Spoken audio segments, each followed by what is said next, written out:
Izzo Wing Chun, and let's get violent in an effort to continue to gatekeep the Wing Chun community, because isn't that what I'm doing? A lot of you guys accuse me of that. I'm always on search for who represents widely the greatness of Wing Chun, right? And for those who are new to this channel, that's my passion. I've been a wrestler, wrestling coach, police officer, defensive tactics expert, and Wing Chun. I've been doing Wing Chun since 1996. It is my love. It is my love affair with the combative arts. And it has to be passed on the right way. And no amount of just teaching has to. You have to acknowledge who's got bullshit and who's actually passing on some good stuff. So we're going to check this out today from United Wing Chun Society. We're going to check that out. Don't forget to go to Patreon. Go click in the description below. Click on the Patreon for Izzo Wing Chun and join us for our great martial arts training hall. It's not like the BS garbage forums where you misinterpret the tone of the troll that's always in there, who always hides, and you can't tell who it is. Get on the calls. Join us. We Zoom. We critique stuff together. We have fun. It's the first Thursday. Oh, my gosh. It's already August 1st. So we have, holy crap, it's August 1st, isn't it? Well, that means next Friday the 7th, we are doing this month's first Great Martial Arts Training Hall. Okay, so I want to watch, and I delved maybe 2 or 3 seconds into this. What I want to do is I want to watch his video on the Lap Sao, a drill that I'm very critical of watching other people. I constantly watch Jeet Kune Do guys destroy this drill, what they have no idea what the purpose of this drill is for. I liked what I saw so far. I want to see if this is going to translate into a video he did afterwards. So let's watch this together. I have hopes. My name is Gert-Jan Ketelaar from the United Wing Chun Kung Fu Society. I show you 5 ways to improve your Lap Sao. This exercise makes your hand skills more efficient and more effective. Step 1. Positioning your feet. Step 1, outstanding. These have been my staple Wing Chun shoes for over 20 years. The Sambas, Adidas Sambas, are, in my opinion, the greatest shoe out there. Now, I'm old, I'm heavy, I'm 236 pounds, I'm an amateur power lifter. So every step is boom, boom, boom. When I go out, and I don't wear those, I actually wear No Bulls brand for walking. But when it comes to training, outside of to the gym, if it's just a regular bench day and an arm day, I always wear my Sambas. If it's martial arts training that's not wrestling, it is Sambas. Because I'm flat-footed, I believe that this has been my staple Wing Chun shoe since the early 2000s. So, perfect. We're already in alignment. One foot points towards your partner's center line and your other foot is parallel to it. This way, the position of your... This is a great view. This is so cool to see this angle. This has always been my theory and the importance of the Wing Chun footwork. I like the width of his stance. It does look like this back one here is a little bit too narrow. Get a little bit wider. But the idea that you are always leveraging your enemy for balance, to improve your balance and take theirs, is represented beautifully in this camera angle. Now, if we're going to look at this for a second, let's say I always want, even from a wrestling mindset, if you're going to step in for a double leg takedown, you're the knee that you're blasting in with, you want to step, and if you can see my cursor here, you want to step almost where I'm at, way past him. So you're going to want, a squared up stance, and then you blast right in. And we know that a lot of martial arts don't train to stand squared up. We do. We could stagger a stance. It'll be bladed, and that's how we blade our hips. But in the concept of this forms a tripod, and it's great. If you look, 2 legs of a triangle. There's the peak, the apex, or here's 2, and here's the apex, or here's 2, and here's the apex. The bottom line, whenever we train, I always say you want to look at it so that one of your feet, let's just say this guy is the attacker and this is the defender. You want one of your, and in this case, this is going to be foot, one of your feet in between, and this is in between the 2 feet of your opponent, because now he can change the angle any way he wants because he's the apex of the triangle that your opponent led with their base.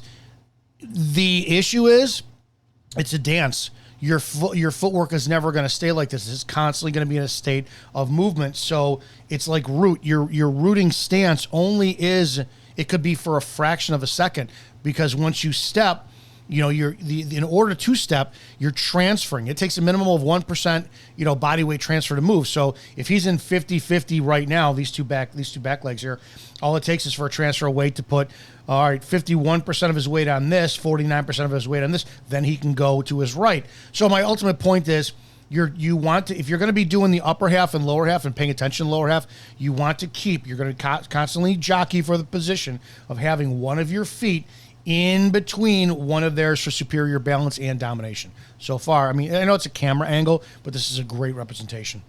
Your feet perfectly supports your hand techniques. Step 2, Lap Sao.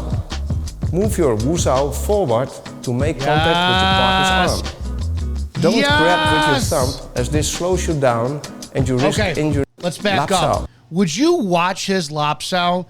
This is exactly what I'm talking about. I don't care for the Lap Sao where people, they stay connected and they almost swim on the arm. Look at exactly what he's doing, and I want to mute this for a second.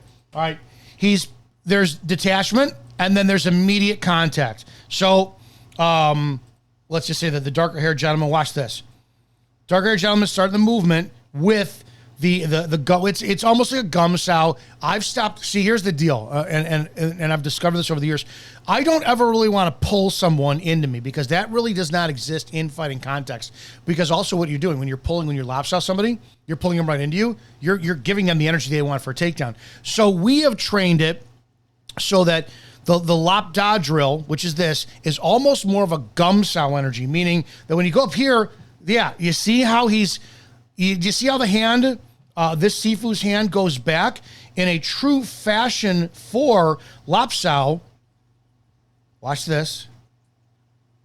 Once he makes contact, once this man makes contact, it should be thumbless grab on the wrist and you slightly pull. The point for the slightly pull is it teaches you to turn off your arm and your elbow, and pressure on the wrist brings up the elbow. Boom. Pressure on the wrist brings up the elbow. Pressure on the elbow brings up the wrist. Pressure on the wrist brings up the elbow. Pressure on the elbow brings up the wrist, right? So, but watch, as he makes contact, it's a little bit of that's more of a gum sao, pressing hand into it. I fucking love this. You also see, so there's a disengagement of his punching arm. So what does he do? He goes in. Watch this again. When you really break down these drills are so incredible to pay attention to. Okay, we're going to watch this again.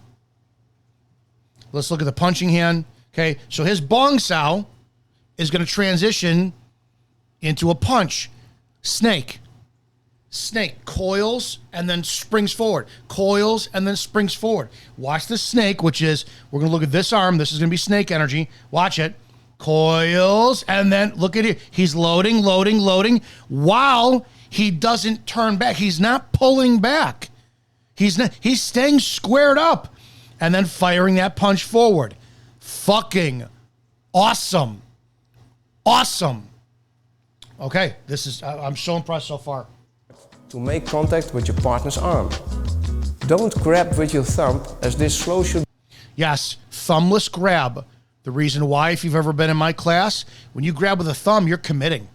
It's like if somebody turns, you're going to go the direction where they turn because your thumb is committed. Thumbless grab for Wing Chun's sakes. If you're going to be grappling sometimes, and I've told you I want more snake energy, snake biting. A lot of it, somebody put in the comment section the other day in a video of mine where they think of snakes, that it's, the snakes like the darting fingers, like the strikes. It's a lot more than that. Snakes constrict. Snakes just don't strike, they constrict, right? Boa constrictor, what does it do? It wraps around its prey, squeezing tighter and tighter and tighter and suffocating it. Well, we're going to look at that with the biting action, squeezing. We're going to look at that with an arm. Traps are not just done by the pressing into somebody or a clearing line. Traps are like an underhook is technically a trap. You're trapping an arm and you twist your tan sao, you're constricting their arm. Go for a break inside against the joint. There is so much left out of Wing Chun because we mainly focus on strikes and deflections, right? The snake and the crane. Well, we have to start looking at what does a crane do? I would think crane's beak, a lot more striking, feet, a lot more striking. We'll look at those with the kicks. But with the snake specifically, I am so much more snake when it comes to Wing Chun. I want the strike.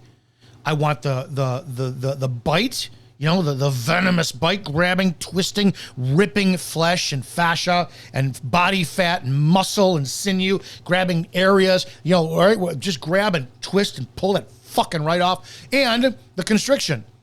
We're going to be choking, right? We choke in Wing Chun. You want a direct line strike up to the throat, grab, snake bite, twist, constrict. We have to look a lot more of that. So far, I fucking love this. Down and you risk injuring your hand. Look at their structure.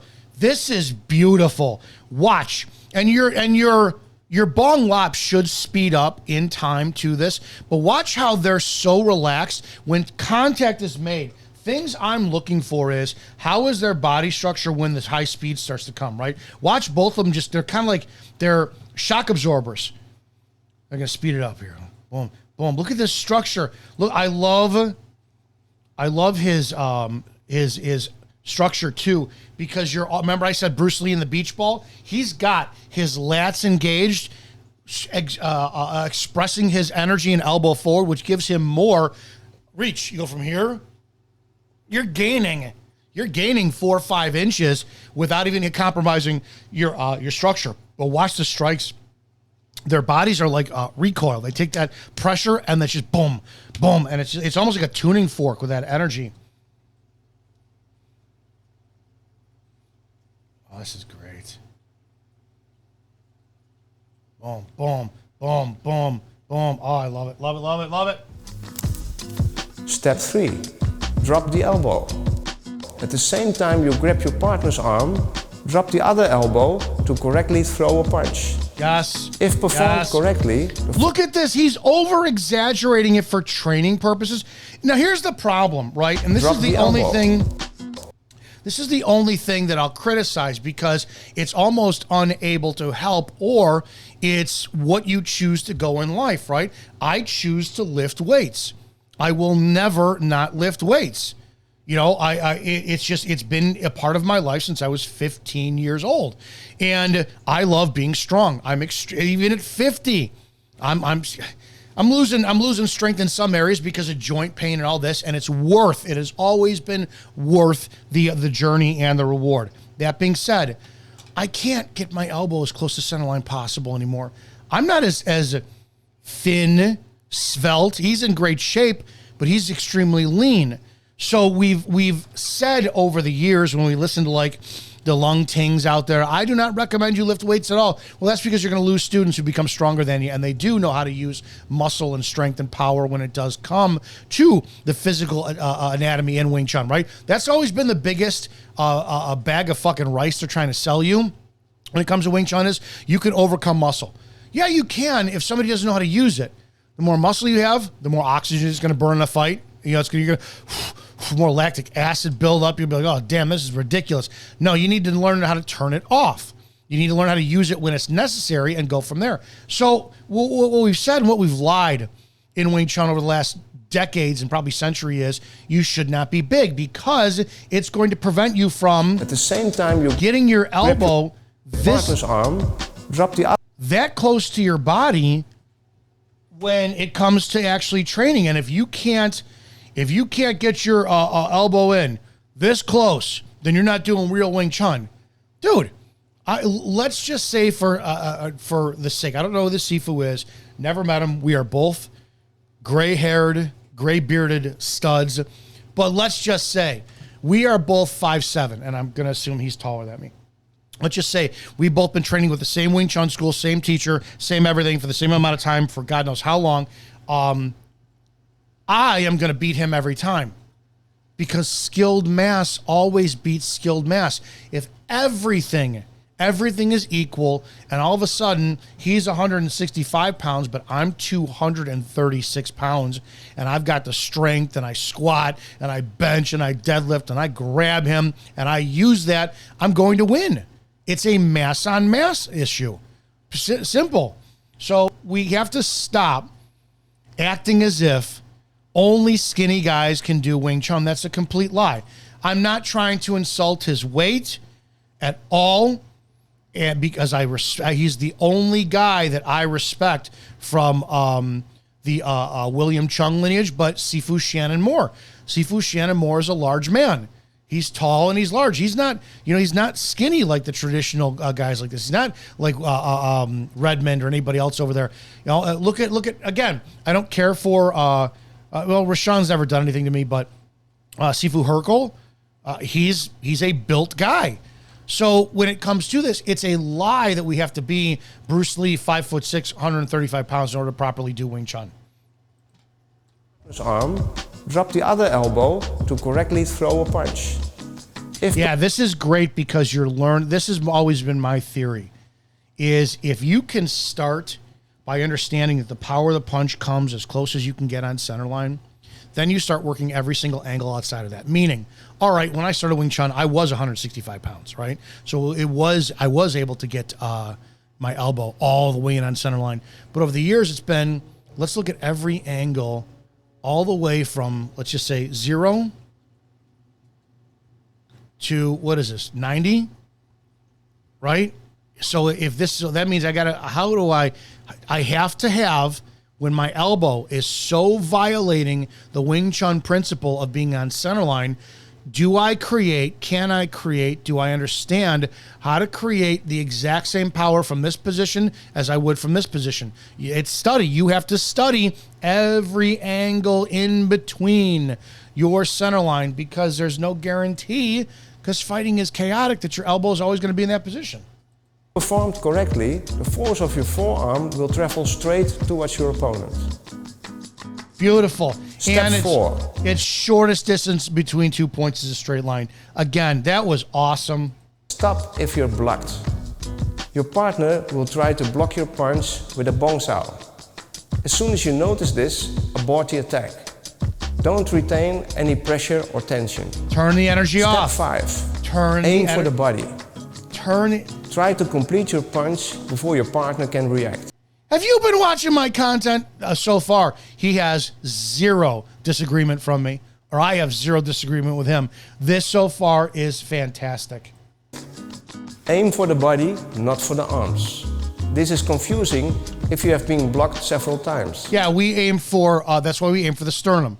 6 points to center line. So if you're out of position where you're thumb and a half, fist and a half length away from your body, it is the same distance, 1, 2, 3, 4, 5, 6, and any spectrum in between. You have the same amount of reaction time as it would take you to get anywhere because of the fist and a half length rule from your sternum. If you start high with a block, well, look how much time it takes to travel all the way down for a low interception. Or if you start low, how much time does it take to get a high interception? Or if you start mun sao, how much time does it come back to recover? Or if you're just a wu sao, how much time does it take you to go full? So that's why we're at the fist and a half length away from your body for your guard position and the launch of your attacks. That's why you sometimes allow the other to hit you without putting up a defense. I hope you enjoyed my tips. Feel free to ask me any questions. I will be sharing more videos soon. As I think you should. Now, here's the ultimate test. This man is VTKF. Before I hit the subscription button, let's take a look at something here. I want to see, let's watch. Now, you did a great video on Bong Lop. Can you keep the momentum going that's going to earn my subscription? Let's just watch this. My name is Gert-Jan Ketelaar from the United Wing Chun Kung Fu Society. I show you 5 ways to improve your attack. Attack smartly, so it's harder to stop you and you're more effective. This helps you to end the fight as quickly as possible. Step 1. Side-facing stance. Save your step until the very last moment to surprise.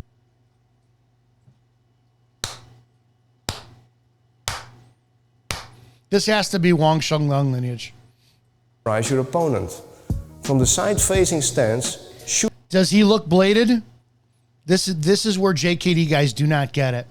He looks bladed, right?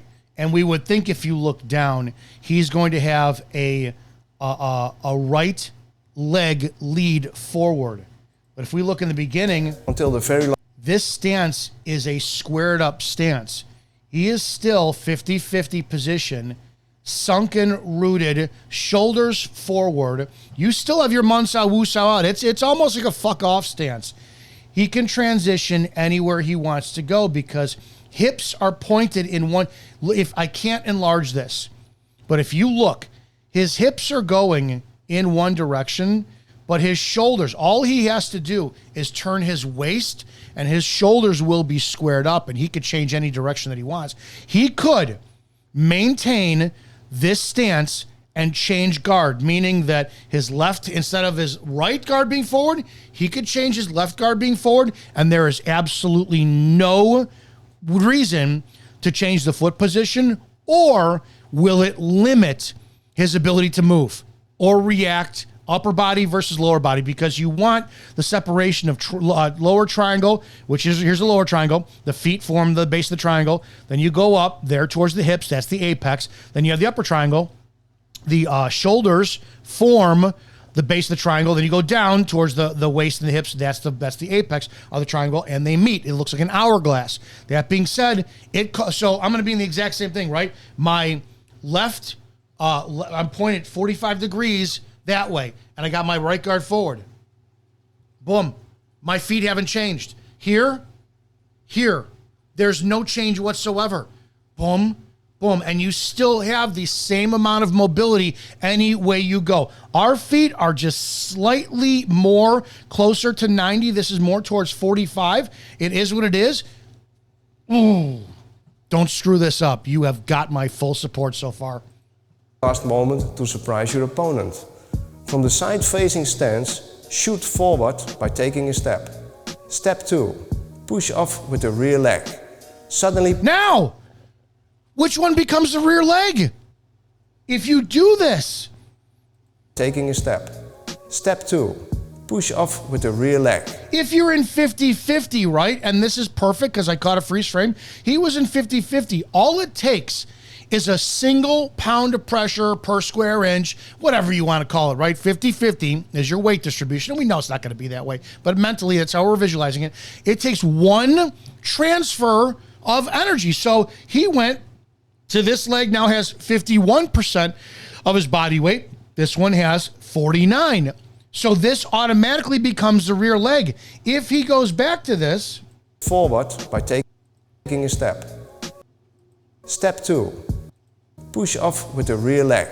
We don't know which one is the rear leg. Because if he wants to, what if he wants to step forward and punch with that left hand?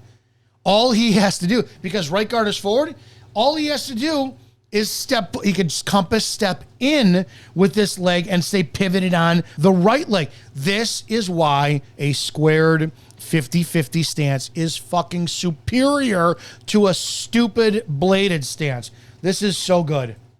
Suddenly push off with your rear leg to generate. And look how he ends up. He ends up, look at this is a staggered bladed stance, right? Right foot forward, left foot is rear. Look at the hips.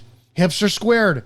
Shoulders are squared. He is in it. All he has to do is turn and he's bladed. I've been saying for years, this is why when JKD guys teach Wing Chun and they're doing the strong side like Bruce Lee is, they don't understand what they're doing. They are removing 50% of their weaponry because they lead with a bladed stance. You can have a bladed stance provided your footwork always puts you in an opportunity that no matter which foot it is, you can change up in the fraction of a thought which one becomes the back leg, the rear leg. When you choose a strong side and your right leg is led forward, your left leg is forward, you have no choice. Whichever leg is behind is your rear leg. Speed right from the start of your action. Beautiful, beautiful circle Start step. of your action. Beautiful circle step. Look at that. Step 3. Okay. Step 3. Look at this again too. Look at it. It's almost like we holy shit. This is like looking in a mirror. Watch him project. Look at this is where the Wing Chun stuff is, where you have to understand you use 9 points of your foot, but your foot, like the root, is always going to change. So he goes to transfer his weight, which means you can see the slightest bit of his toes being lifted with the left leg, which means that the rear left heel is what's going to drive. But watch, step, he plants, he pushes now off that right toe. Watch the drag and plant. Drag and plant. Fucking beautiful. He doesn't stay planted on the toe. When you stay planted on the toe, you lose one of the options. And I've talked about this before as well too. If you do the typical boxing stance where you're on that back toe to spring forward. So again, he sprung forward, flat-footed. Okay, he's dragging it. This is a very, very, very crucial thing to pay attention to. He does not project off of his toe like boxers do. He projects off his heel, drags the toe, plants the heel. If you try to drag your foot, all your foot and your heel, you will lose balance. If you stay on your toe at the end of it, you're going to lose balance. You could be pushed in because your heel which is raised has to go forward. So that means your whole leg is going to be pushed backwards, but it's harder for you to be pulled forward because you're using your quad dominant on that toe position. Well, if you stay on your heels, it's hard for you to be pushed back, but you could be dragged forward.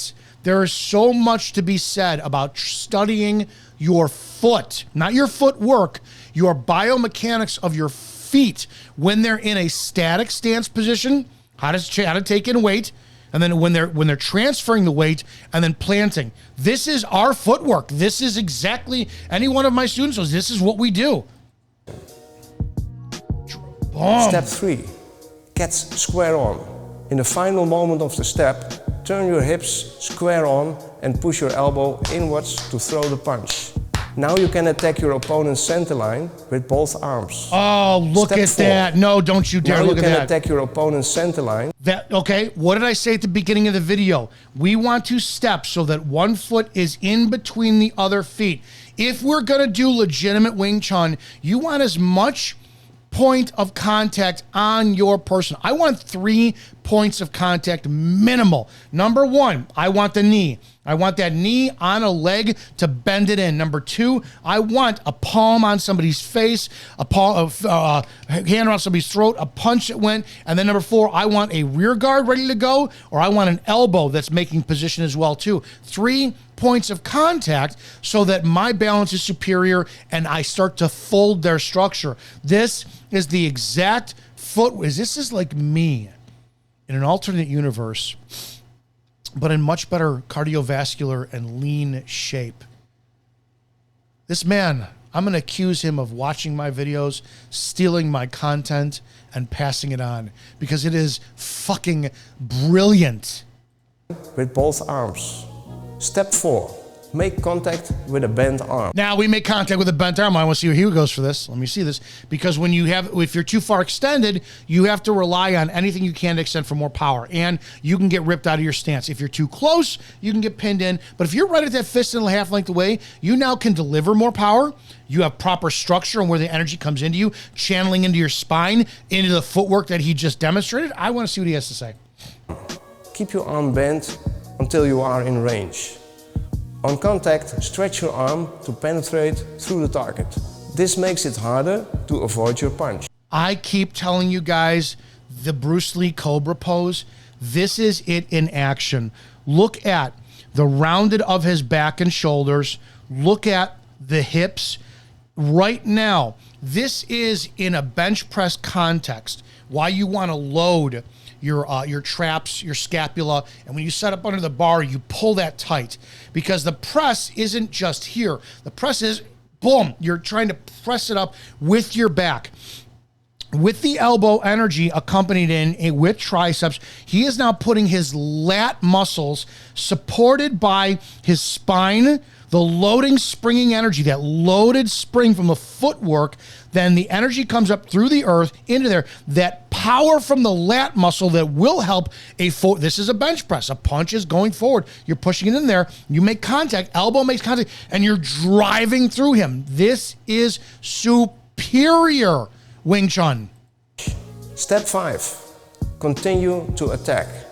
Continue your attack to keep your opponent under pressure and end the fight. Look at that smothering. Regardless of his reaction, look at his relax your footwork. arms. This leads to faster and more powerful punches. I hope you enjoyed my tips. I didn't enjoy your tips. I fucking loved your tips. Okay. All right, here we go. I mean, this is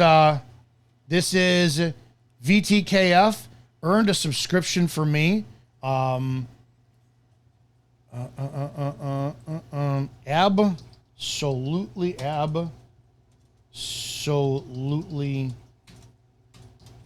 outstanding Wing Chun